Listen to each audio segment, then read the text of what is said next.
I wholeheartedly believe that the simple act of dragging your fingers across a blank canvas with enough intention and curiosity can be a powerful, even revolutionary act. The same holds true when you move your body to the beat of a drum, scribble a line of poetry across a napkin, listen to the wisdom of your heart, or birth an extraordinary idea into the world. Why do these seemingly simple acts pack so much transformational punch? Allowing creativity to move through you will eventually, if not immediately, change you. We all have infinite wells of creative capacity just waiting to be tapped and remembered, and it is my sincere belief that we are remembering. A creative revolution is brewing.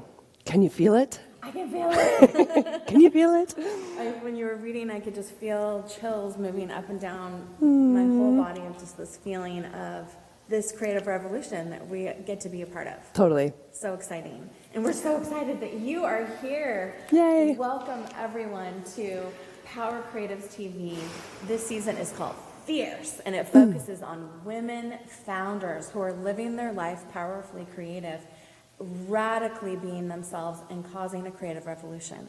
And today we have Flora Bowley, who is a messenger of creativity for our planet, basically. That's how I think of you, that you are bringing this message and this medium and this access to creation that is revolutionizing the way that we approach creativity.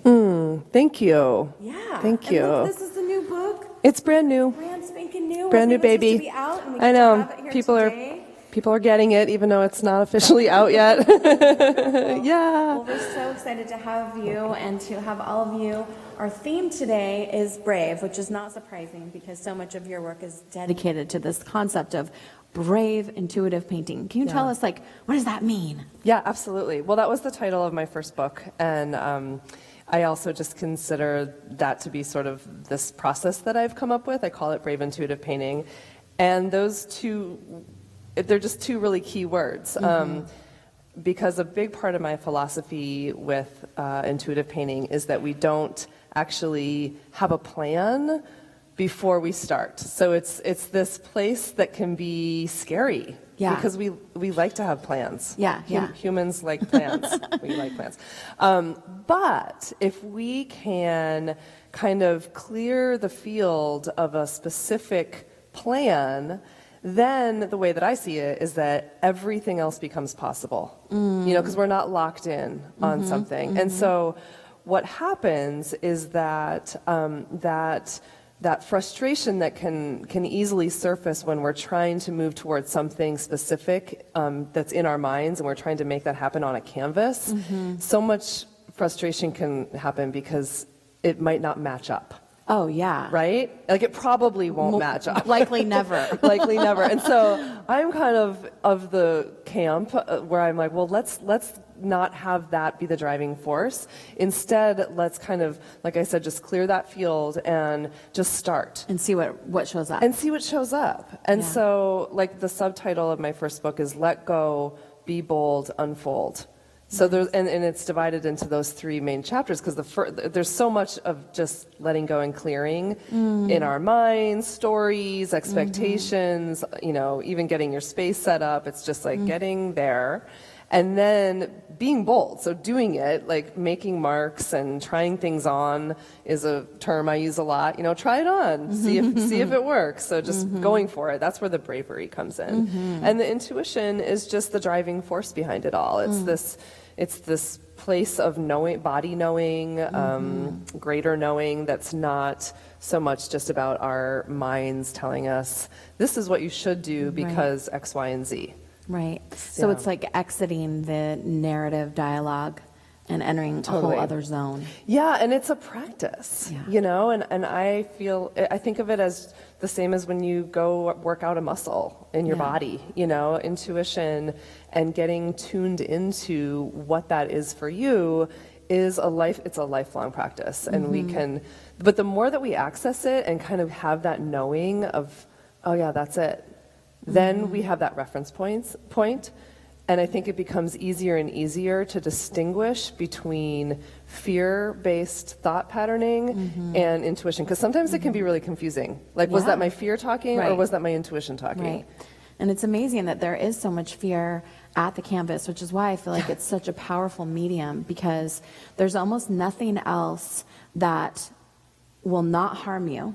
It's so safe. And yet there can be an experience of terror. We call it at Cosmic Cowgirls, we call it, if you're not shaking in your boots, you're not even paying attention. Because if you're going to approach the blank canvas with this potential of what's going to happen, but you don't know, and you're not a skilled painter per se in terms of being able to dominate the experience, then you actually don't know what's going to come up. And a lot of our lives are spent protecting us from all the hidden stuff that we've been storing up for a rainy day. And the canvas is sort of the rainy day of all stored stories, right? It's just like... Totally. And painting is such an interesting thing in that it's like something that's staring back at you. Right. Versus, say, making music. Right. You know, like I think of someone who picks up a violin for the first time and like makes those squeaky notes.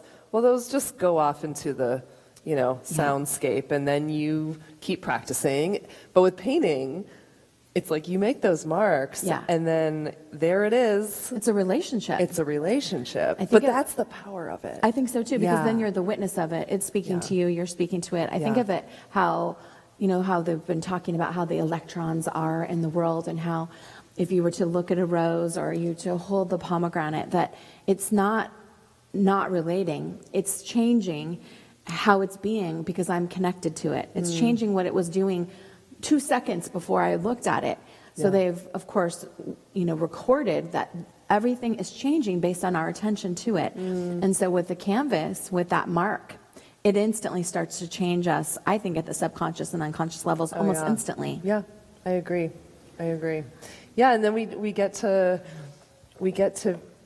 you know, define that relationship. And, you know, I always think of the canvas and just the painting experience as a opportunity to practice the ways of being that we are wanting to be more of in our life off the canvas. Beautiful. You know, so if, and that really does vary from person to person. You know, I've got people that come to my workshops that, are really comfortable in the unknown. Like they're really comfortable in those first layers of just play and letting go and like, woohoo! And what's hard for them is making a choice, you know, moving forward. Not that choice has to stay, but we have to move our paintings forward. We have to start making commitments to things. And maybe they'll change or maybe they won't. But so that's a practice for that person, where other people might come in and they're really uncomfortable with that unknown place. They want it right off the bat. They kind of want to have a plan and have a form and know what's happening. And so I love that it gives you exactly what you need to practice based on who you are and what you're working on and what's up for you. And that can also change from day to day. Right. You know? So the paintings are really reflections of where you are in that space and time. Absolutely. Do you look at previous paintings from previous years or sort of almost lifetimes and remember where you were in your heart and in your life? Those paintings are the records of that change. Yes, I love that. I love that about painting, because it is this thing that's you have, like a tangible thing. And yeah, I look at some of my paintings and I just see exactly like what I was struggling with or what I was, you know, what was working for me in that time. So, and then, you know, I'll see a painting from years ago and be like, oh, that's when I had that first breakthrough around that thing that now is like just part of my, you know, toolbox. You recognize it in the marks. Yeah. Awesome. Well, we've been talking, and when we first met in Portland at her studio, about some interesting parallels in our lives, including challenged by the traditional frameworks of art school. Indeed. Yeah. And we both went on through those challenges and those teachings to create our own revolutions. And I think what's a fascinating parallel that just was revealed this morning is that our sort of resist to the framework that was provided actually has become the thing that we have made our life work off of. Absolutely. So it's interesting when you think about that from the rebel perspective, that the very thing that we resisted there has become the thing we teach others. Like, that's kind of crazy. It's so cool. It's cool. Yeah. It's amazing. Yeah, like I was sharing with you this morning that I, well, in art, so I got a BFA in my undergrad, and, you know, a lot of what we talked about was, or a lot of the teaching was about, you know, having a concept and being able to talk about why you're doing it and having it maybe have a political message, or in some way it's changing the world, right? You're painting. And I really struggled with my desire, my just real true desire to paint for the sake of painting, and just this expression. Like, I just always feel like I need to get something out, and I don't even know necessarily what it is, and it might not have a real defined logical meaning. It's so much more, it's like a feeling and an expression. And I had shame around that for a long time, because here I was being in the art world, the big A art world, in galleries and things like that. But I had a hard time sort of coming to terms with my own reasons for doing. And then it just and this whole like wanting to change the world thing, that's a big one for me. I come from like, I want to, I really do. And I have like this, my parents were big service people, and then it clicked one day. And this was so awesome when I realized this. I realized that the process of painting in this brave, intuitive way changes me on so many healing levels, in terms of becoming more intuitive, more trusting, more open, more spontaneous.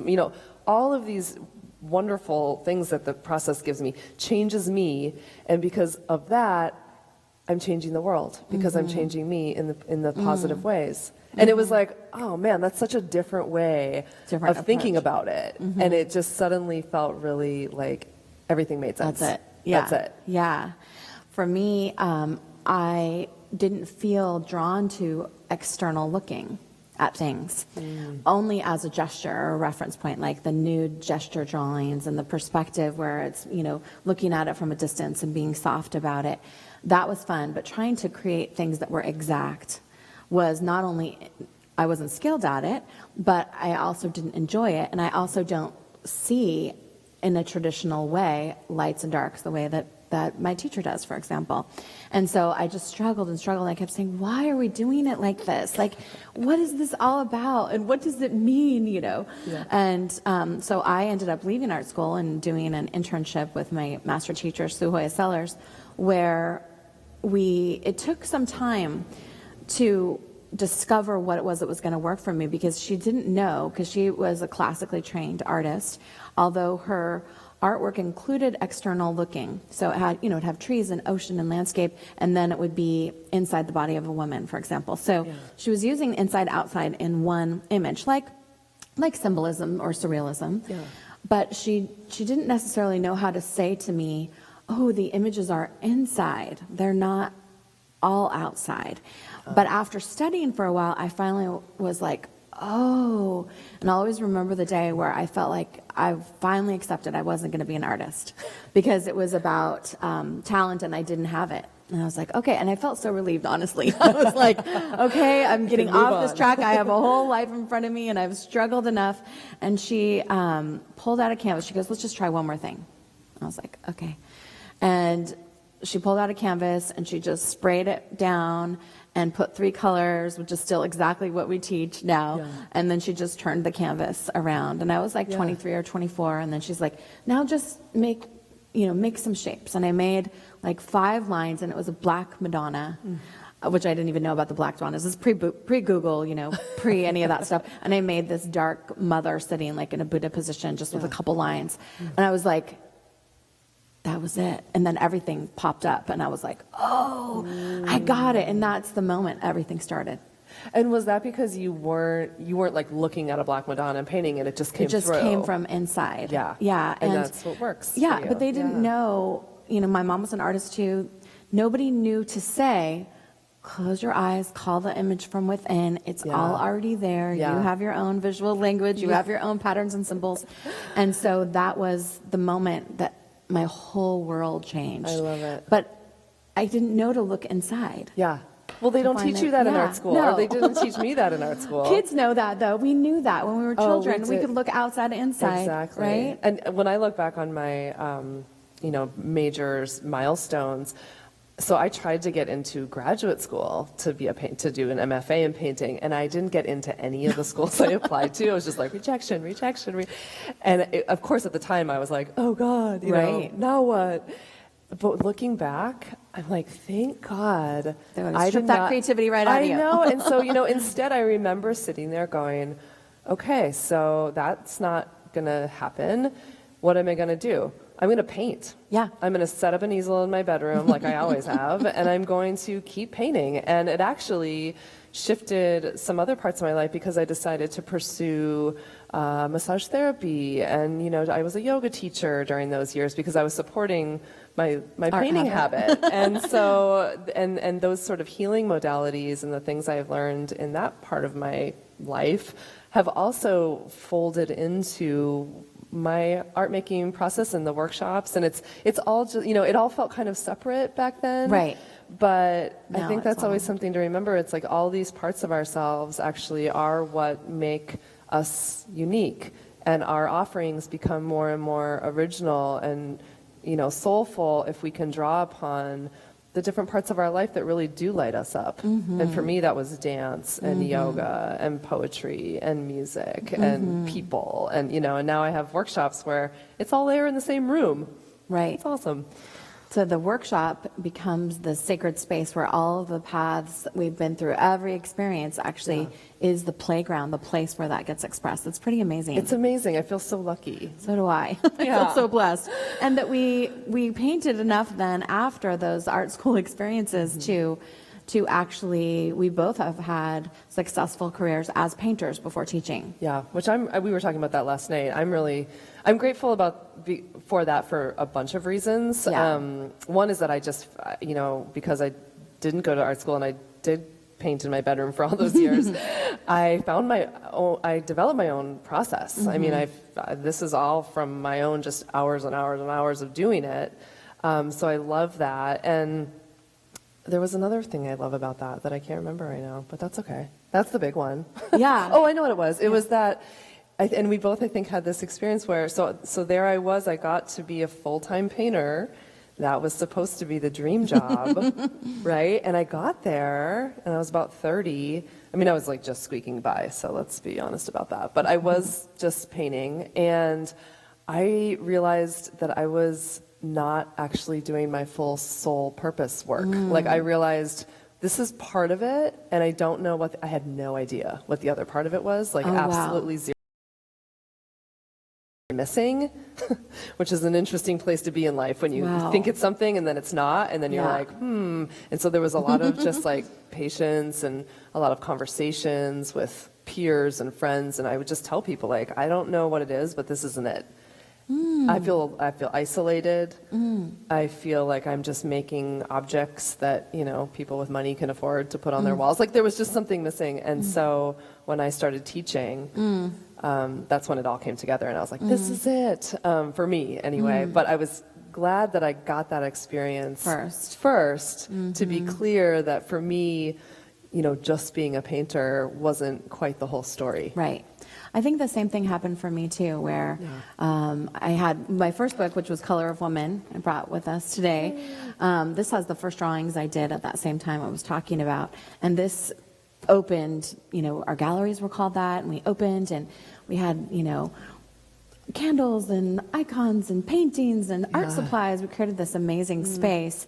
And I would just sort of, you know, sit there and paint, and then people would come in, and then people started having meltdowns and crying and bringing their children, and spontaneous classes started arising, and people, you know, were making their own altars, and people bringing holy water. I was like, what is going on here, people? You know, and so for a long time, it was awesome because I found myself in this position to really serve. Yeah. And those people, a lot of them became collectors, and I just served a lot of teens during that time who would come after school and just like lay on the floor in the corner under the paintings. People would walk in, I'm like, oh, they're fine, you know, we're just working some stuff out. Yeah, exactly. So we started this, you know, ritual experience of painting and creating, but I felt that feeling too of just like, this isn't all there is, you know, and I was saying 30-ish. Yeah. And it was the people, the parents and the people who said, can you please show my children? And so it came as a call from the people who kept coming in. I don't think I would have thought to do it, because still somewhere in the back of my mind is, I'm not a talented painter. Yeah. Obviously it's appealing to the minds at the time, because at the time that I was doing this, there was, you know, it was still really the beginning of the feminine imagery in terms of this sort of century. There have been people painting women, but they were idealized pre-Raphaelite or the magazines. You know, to do organic feminine images that felt more how we feel was just, it was taking off like wildfire. But it still felt like, yeah, there's something else. Yeah, I love it's like sometimes you just have to, you know, I always think of there's these doors that just open and you don't actually get access to the next room until you open the door, you know, but then you have to go through that room to get to the next room to get to the, and that's just life, you know, and if you can get more and more comfortable, like now I feel like if I have sort of a crossroads like that where, and I know because I've been through some big openings where I just have to trust, like, okay, something's coming and I don't know what it is yet, and that's okay. So do you feel like you've just finished this book? Yeah. You're shifting some things around in your business and in your offerings. Do you feel like you're at another crossroads? I totally do. I do too. We're at a crossroads. Would you like to join us? Yeah, come on. It's what everybody's doing. It's super fun. Yeah, I mean, the nature of my whole business has always been, it's an evolution. You know, there's just been so many things I never could have predicted that I'd be sitting here with you and like even teaching this stuff or any of it. So, but yeah, then there's these sort of specific moments that do feel more potent in terms of transition and change. And I do feel like I'm at one of those right now. And I mean, so Creative Revolution, this is the title of the book. I've been just thinking so much like, what does that mean? What is that? What is that? And I feel like, so, you know, now so the difference between when I wrote my first book to this one 6 years later is that I've taught like thousands of people. Right. So it used to be just me painting. That's how I wrote my first book based on that experience. And now I'm like, okay, I've seen and experienced thousands of people sort of discovering or accessing their own creative expression. Yeah. And I've seen right along with that how much that experience changes people. Like the first little part of my book where it, you know, just that act of creating something out of nothing, and even just the simplicity of dragging your fingers across a canvas. I mean, obviously that's a starting point, but that changes us. And I've seen people have so many positive ripple effect of and feeling more empowered, just feeling more expressed, finding their voice, getting more in touch with their intuition, that I've realized how much this is just medicine. And it doesn't have to be painting. It's anything that puts you in that driver's seat of creation. And so the revolution is, you know, a revolution is when there's a big change. And so for me, it's about bringing creativity into our lives for the positive change that it brings, just like we would meditate or we would exercise or we would eat good food or have good relationships. Having a creative practice is part of holistic well-being. I'm so with you. I sometimes say, I just want creativity to be normal. Yeah. I just do not want it to be for the talented people or something artists do. It's actually something, we are all created beings and we are all inherently creative. You don't have a left brain or a right brain propensity towards creativity. Everybody is actually creative. It's just that we sometimes need to find mediums which allow that to arise in a natural pattern. Yeah, so, you know, I created an e-course recently sort of to accompany this book, and I did, so prior to this, my main form is like big scale painting, right? Like acrylic painting on canvas. I love the bigger the better. And I realized, you know, the more I was thinking about it, I realized that's not accessible for everybody. Right. You know, it sounds fun, I think, to a lot of people, but the reality is maybe I don't have the space in my house. It's an expensive supply list, you know, all of these things. So the e-course I created actually brings creativity to our lives in a couple of different ways. One is just at the kitchen table with paper. Yeah.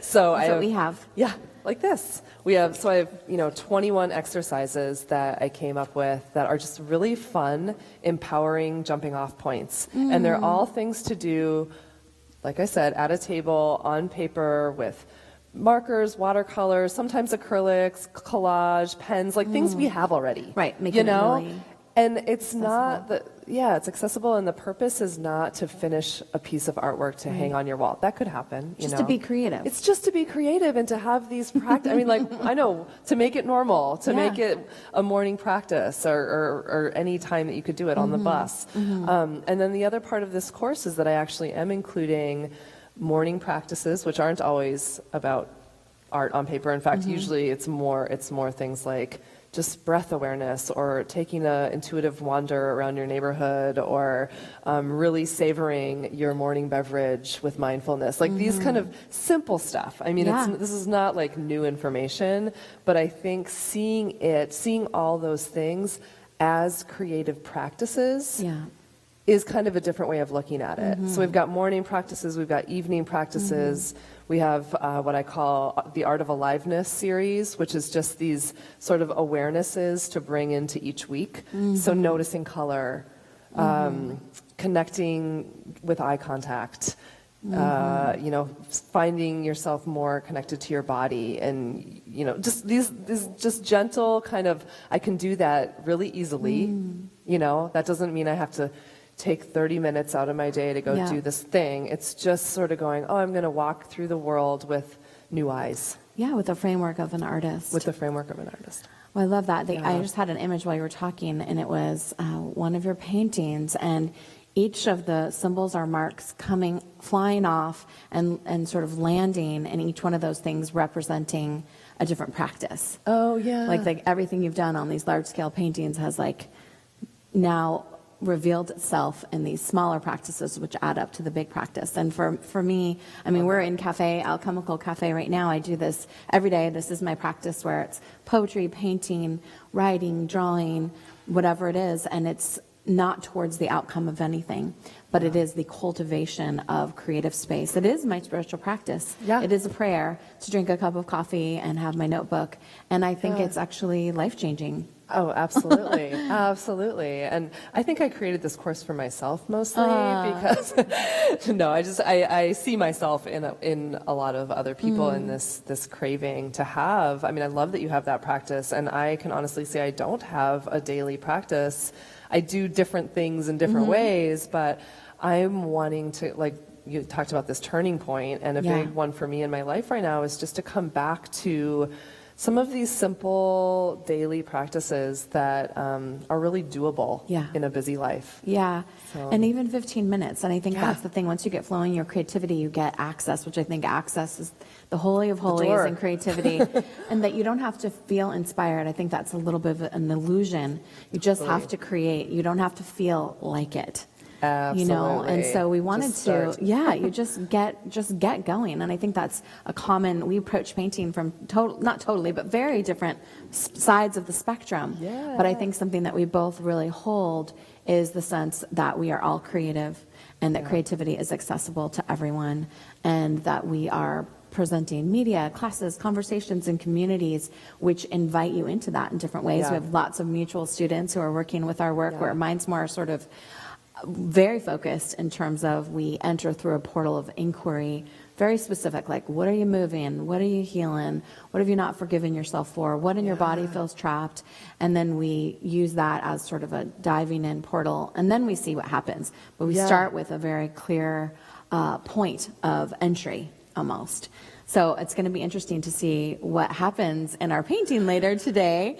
We've been, so I got here last night, and we've been totally jamming on this, and I'm just completely fascinated by our, different ways in, if you will, and so like you just said, Shiloh has, your practice is called intentional creativity, and so it's having this specific, thing that you're working with and moving, and where I'm sort of like, let's clear the slate and not have to know. Right. I love it. But they're just two paths to the same thing, and so it's I find it really interesting. I think actually. it is.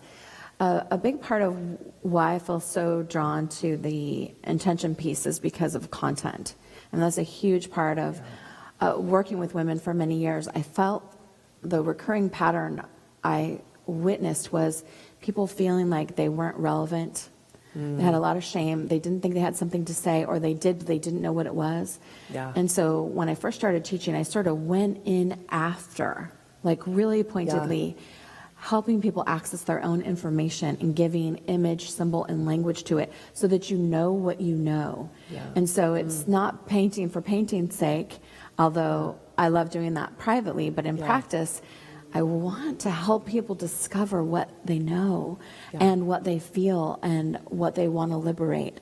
So it's going to be fun. If you want to join us and you haven't registered yet, you can go to powercreativestv.com and join us. And also, where can they find out about this new e-course that you're talking about? Oh, yeah. So it's, well, my website's florabowley.com. It's a beautiful website. Thank you. It's gorgeous. Thank you. And we are just, I think next week, we're putting a sales page on for the new e-course. It's brand new. Yay, so, I love that. Yeah. Well, we're going to do a creative practice, but first we're going to include you all because we're really here for you to be in conversation and sacred space with you. So I'm going to pass some red thread over to you, and we'll hold on to it. The red thread is a visual symbol of a sign of connection.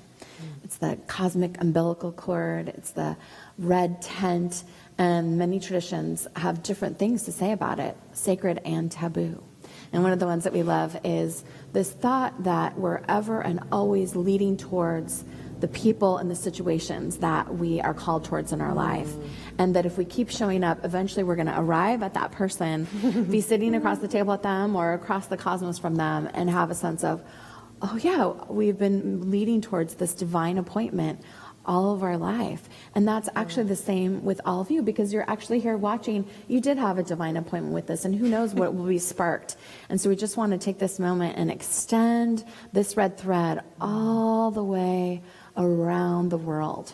Imagine it traveling through space and time even, and arriving in your hands.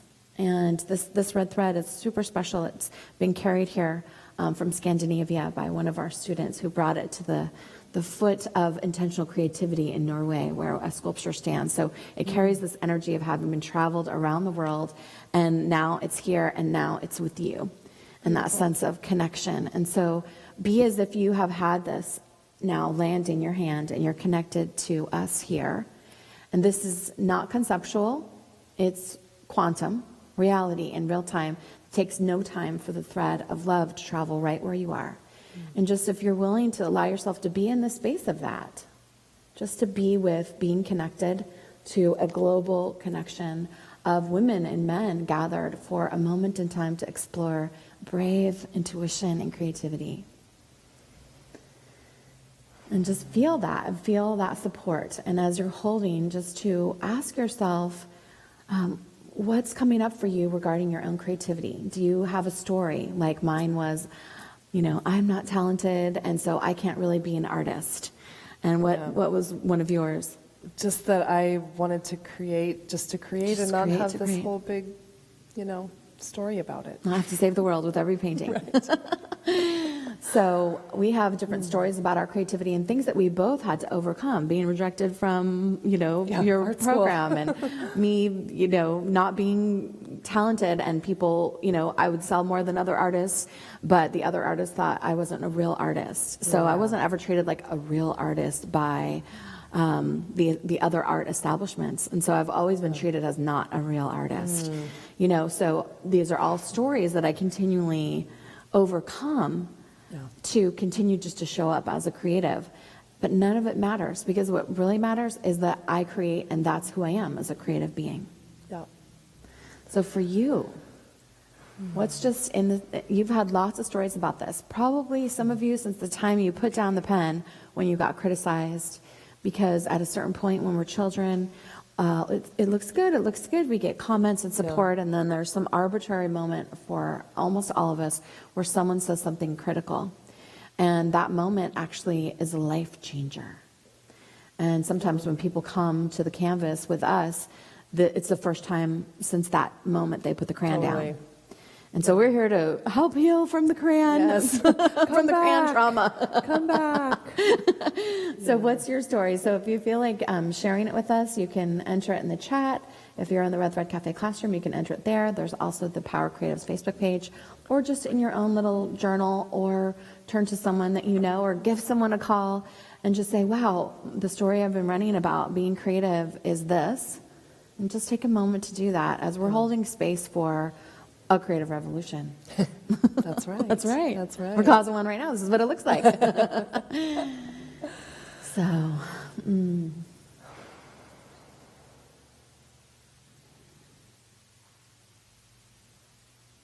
my current story that I'm running around creativity is just, what else is there to paint as an individual painter, and who is my painting independent of my students? Because when you teach, you paint.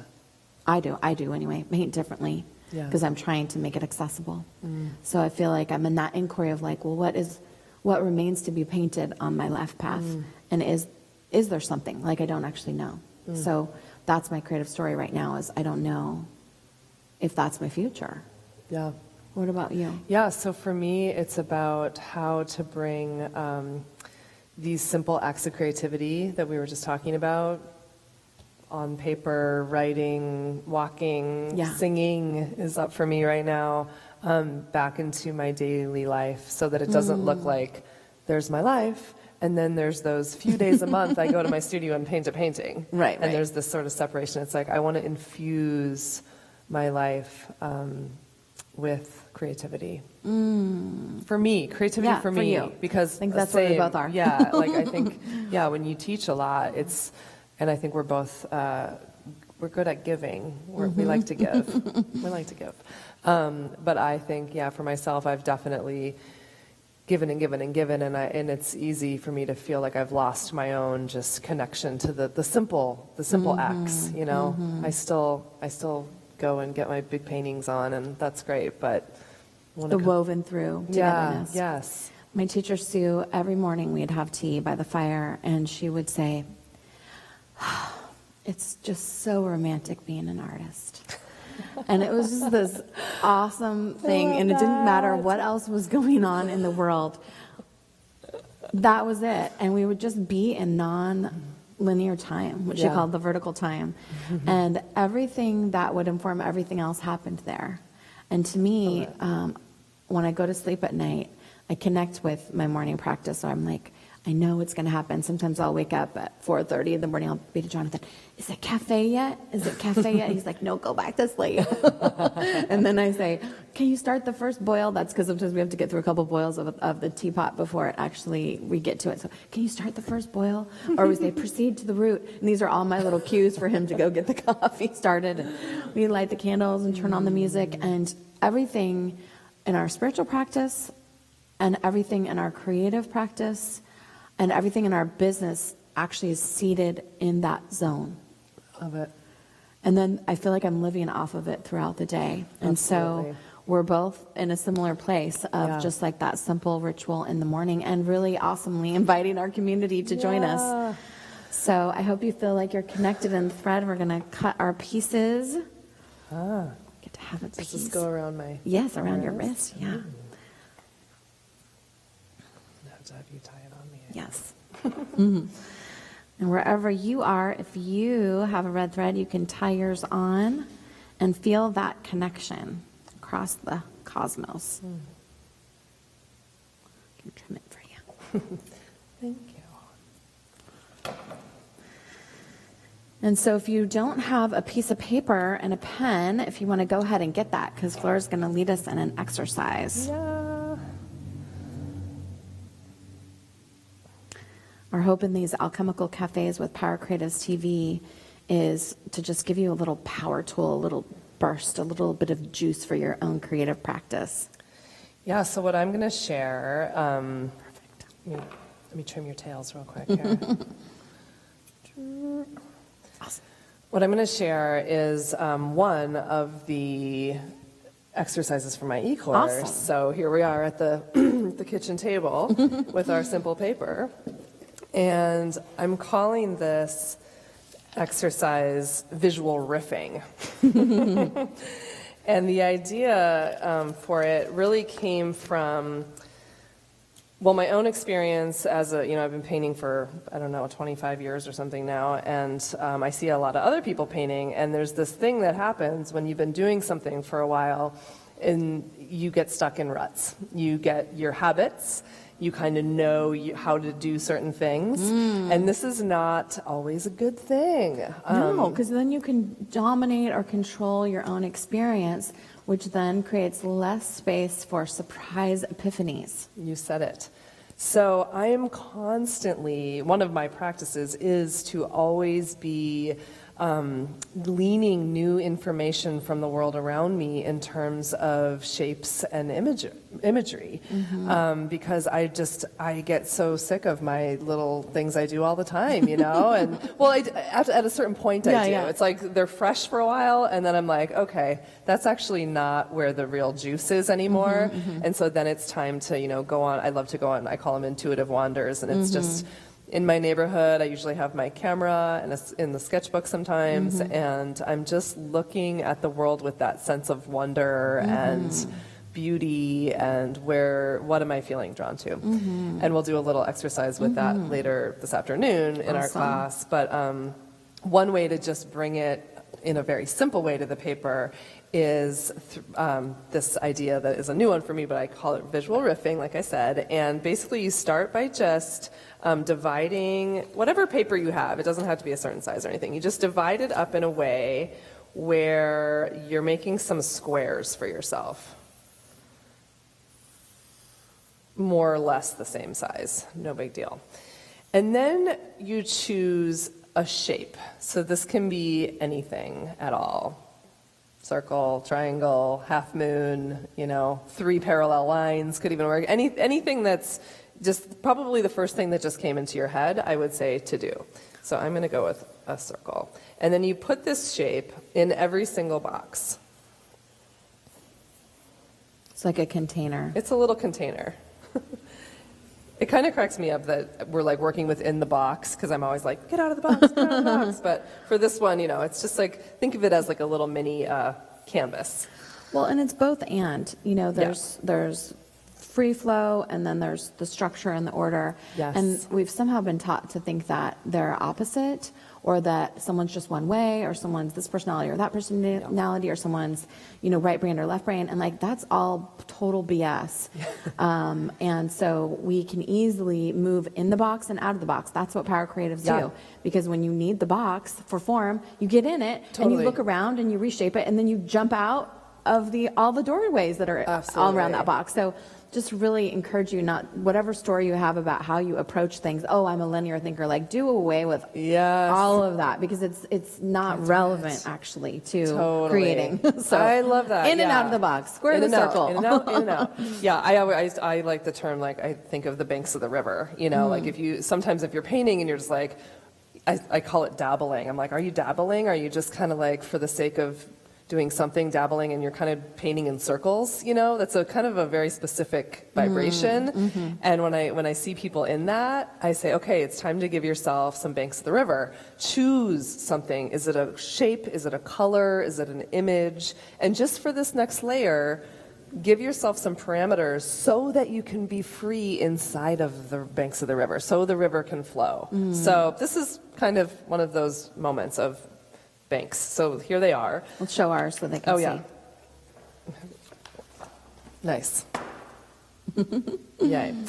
And so now the practice is, and this is very much about not overthinking, right? And just letting yourself respond in the moment with the first thing that comes. So it's an intuition practice, really, is that you're going to look at and you don't have to go in order. I'm going to start up here, and I'm going to add to this shape. So I'm just going to basically transform the shape into something else. And then I'm just going to keep going from box to box, shape to shape, transforming in different ways.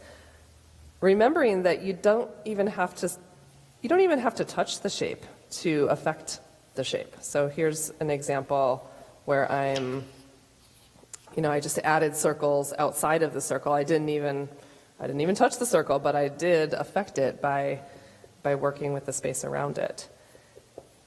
And it just puts us in this place of spontaneity and being in a place where we're responding, because with my painting process, it's all about responding to what is there in any given layer. Anytime you walk up to the canvas, something's there, whether it's blank or it's your other layers. And so it's always this practice of, okay, well, now what? Now what do I do? Now that I'm in the driver's seat again of affecting this this creation. So I started doing these the other day, and then I couldn't stop. I did So like 10 in a row.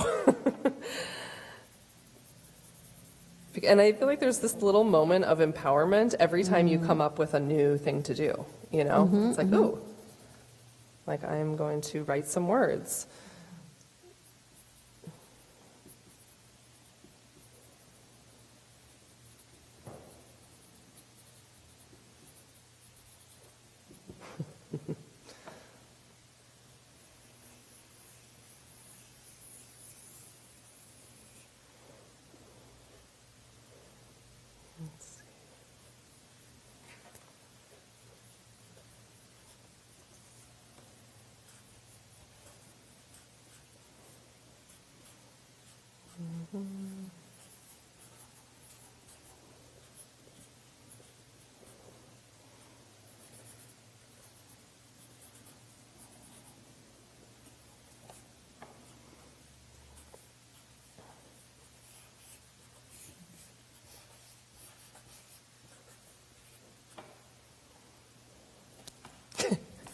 Pens down. No. Pens out. Here we go. Here we go. So, I love it. I did this with some students the other day, and it was so cool to see. We actually all started with the same shape just to for the first one, just to see. And it was like, even with this simple, just markers on pen or markers on paper, our styles came through, like our voices and our just little unique flares. And people were like, "Ooh, you know, I hadn't even thought of doing that." And it was just, yeah, it was really cool to see. So Let's hold them up again so Oh, we yeah. can see for a minute. And then would these potentially be design patterns that could potentially go into your painting, or not Totally. that constrained? Yeah, no, I think this is, it's a process of discovery, because sometimes when we're standing in front of the big canvas, it's like, there's a lot of pressure with what is the next thing I'm going to do. So what if you just did, I mean, you can imagine doing 10 of these, right? 10 sheets of these. And even if one thing popped out as like, ooh, there's some energy around that. That's something I want to explore. Like for me, I just love this. I love that one too. That's my favorite one. Oh my God, yeah. So to me, there's a little energy here. And Yeah. so I could easily take this motif into a painting. Right. You know, so it's like I got a little morsel there of Yeah. something to work with. Yeah. And so, but not putting the pressure on ourselves like, I'm doing this so that I'm finding these things to use. No, you're just doing it. You're Right. doing it to free up and to just to play and get in that space of practice and exploration. And then maybe something will come. And if it does, it's like a gift for you to work with. And I think there's different approaches. Like I think of painters with a capital P as people who study painting and who are about the work of painting and who paint because of the joy of painting or the rigor, because some people experience that as suffering. And who would also look at the history of painting and look at where we are in the timeline of painting and are about the practice of painting. And then there's creatives, which I don't think of myself as a painter with a capital P. I paint, but I think of myself more like a creative, like an explorer. I have no idea what I'm going to do. And actually, the more I paint, the less skill I feel like I have. I'm like, wow, this is really weird. I can't paint nearly as good as I did 10 years ago in the things that I used to be able to do, no problem. So I'm constantly in beginner's mind. I never know if it's going to work or not. And so that keeps it fresh for me, but it doesn't necessarily mean I'm a painter. I am an artist. And so when I'm working with people, encouraging them to get into their creativity, I'm not inviting you to be a painter. I'm inviting you to be creative. And it takes off this need for things to look good, be pretty, be talented, and it allows you to shapeshift and use this as a medium for your own discovery. I love that. I even felt I got a little more relaxed in my body when you said, I'm not looking for you to be a painter, I'm looking for you to be an explorer, Yeah. you said. And it's just like, oh, that Right. takes so much pressure off. It really does. And it's not the same worlds. Yeah. It's different energetic worlds, and it's different worlds out in the world. Yeah. The traditional art world is not the world that I'm operating in. Yeah. And they're not doing what we're doing. We have created a whole alternate world. I was saying we both have beautiful Jonathans, and I was saying to the Jonathans, when they got here yesterday, I was saying how if someone were to look at from space at the earth right now and see what's happening in the art world, and they didn't know about Sotheby's or the museums, and they were just looking at what is the movement moving, what they would see is thousands of our paintings, our students' paintings, and our friends. There's an intuitive art movement happening that's Absolutely. been hot for 10 years and hotter in the past 3 years. It's just at an amplified level. If you were to look, you would see this is the movement that's happening right now. Yeah, I love that. And we declare it as so, It is so. It is happening, and whether or not it's recognized in our lifetime, hopefully it will be, but if it isn't, we could give a shit. I'm like, we actually don't care. But it's important for you, and I think for us to understand that we've made a mark in space-time regarding creativity, and grateful for the modernists who really helped us move out of sort of a traditional grid, and the Dadaists and the symbolists who helped us move off of replicating nature as the only way to create art. But postmodernism, it's still happening. Totally. And so just include yourself in the feeling that you are part of an art movement, a creative revolution that's happening really across the world. And it's powerful, and there's support there that you can be creative but not be isolated like we've sometimes felt in our creative process. Well, I was just thinking about how, think of, athletics or something like that, where it's like, sure, there's these pro athletes, but then it's like, and then there's everybody else who just plays sports. Right. You know what I mean? And that's always been accepted, right? So why has there been this thing? I mean, and we know why, there's many reasons, but there's been this thing where artists with the capital A are over there, and then no one else is allowed. And I think that ourselves and our peers and people that are working with this movement, as you call it, I love that, are basically just opening the door and being like, hey, just come on in, because it's just a thing humans do. Yeah.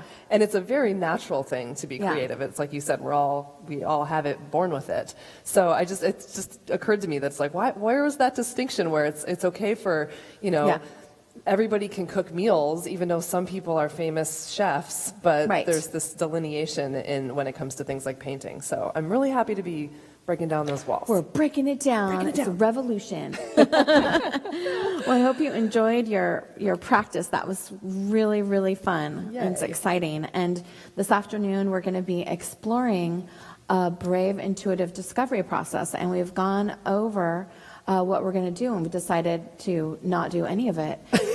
We're basically going to paint, and we're going to see what happens, and to allow the intersection of brave intuitive painting from her style and intentional creativity from our world, and just sort of bring those two together and see what the weaving is. And really whatever's going to happen is whatever is right to have happen for you at this time. We don't know what's going to happen. And that's where the edge is. And I love that. Yeah, I think that's where the edge is.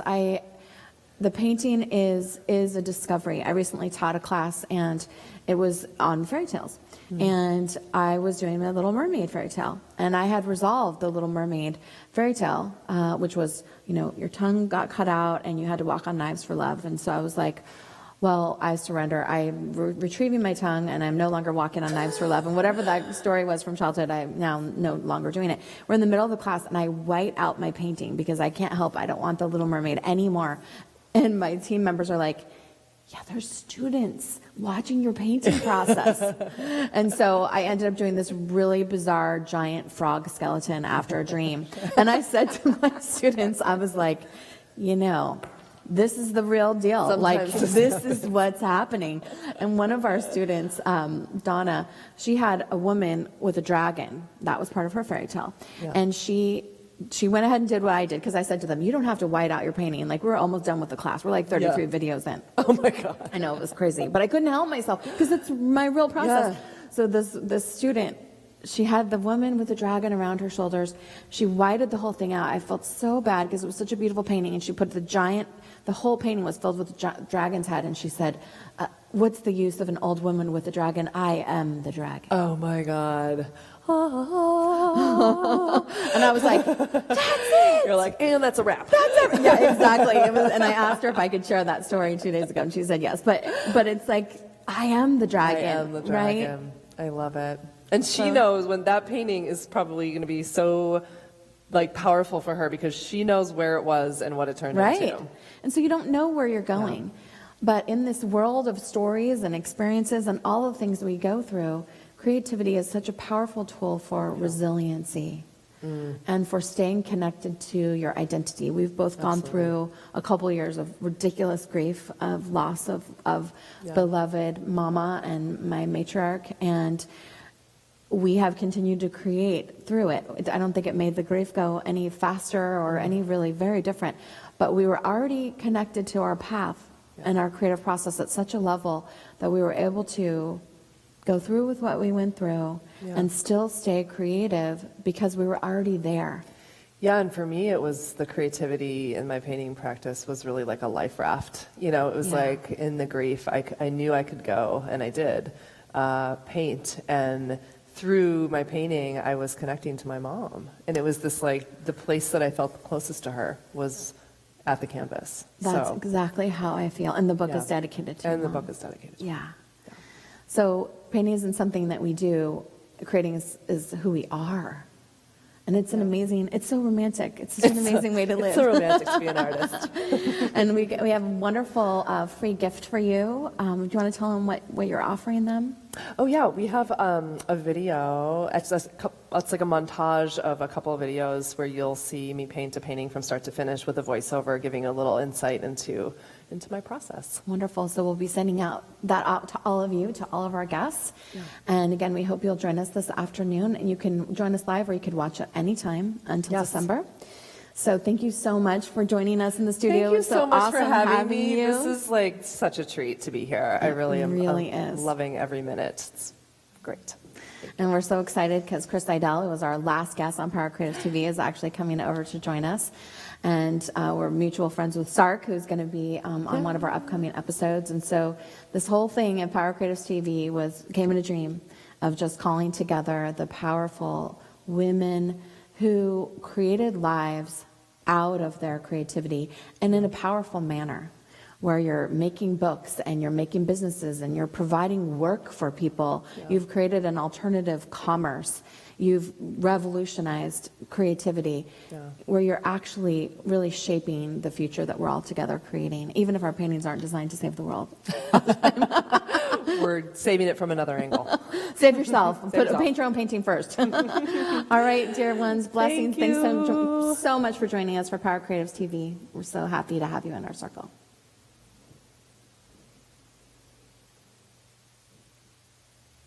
Yay. Yay.